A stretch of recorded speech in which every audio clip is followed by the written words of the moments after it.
Right, we need to proceed to solve for x here. And we have been given this particular inequality, which is formed by x minus 1 into x minus 4 is strictly greater than x plus 11. And we present a solution to this particular question as follows.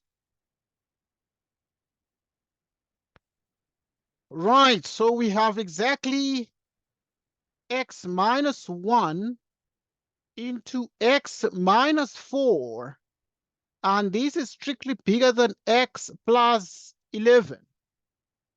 Right, expanding this, we have exactly x squared minus 5x plus 4.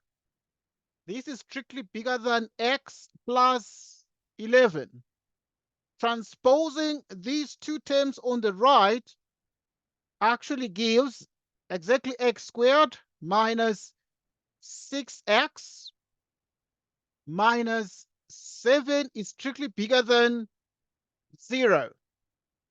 Okay, now let's look at the factors of these. Let's look at the factors of these. What are the factors of this expression? Right, to get the factors of this, we actually multiply x squared and minus 7, and we get minus 7x squared. We look for the factors of minus 7x squared. That gives us minus 6. And those are exactly minus 7x together with x, like so. So that we have here x squared minus 7x plus x. So we take the minus 7x and the x and subtract 7. And this is strictly bigger than 0.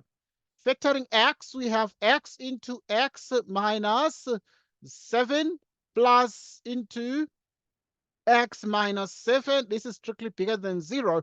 Upon further examination, we can see that the highest common factor here in this expression here, in this inequality, is actually x minus 7. And if we factor x minus 7 out, we shall be left with exactly, we can even put this in parentheses like so that we shall be left with x plus 1. Right, so we have x minus 7, and then we have x plus 1, and is actually strictly bigger than, let's check the inequality here, is bigger than 0. Okay, so we continue right now to solve this.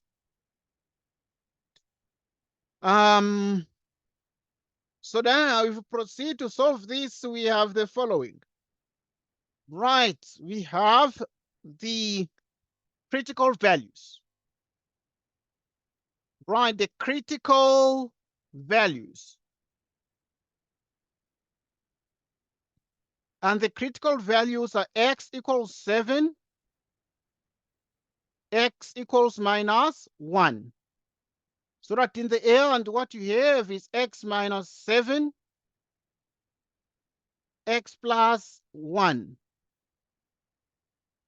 Right, and you draw a number line like so of the x values, and you position here, for example, minus 1, and you also position 7 here.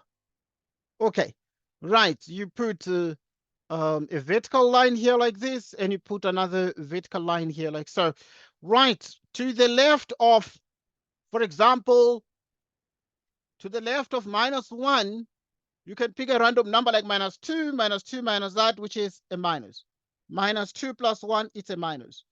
Between negative and positive is 0. 0 minus, it's negative, and this is plus.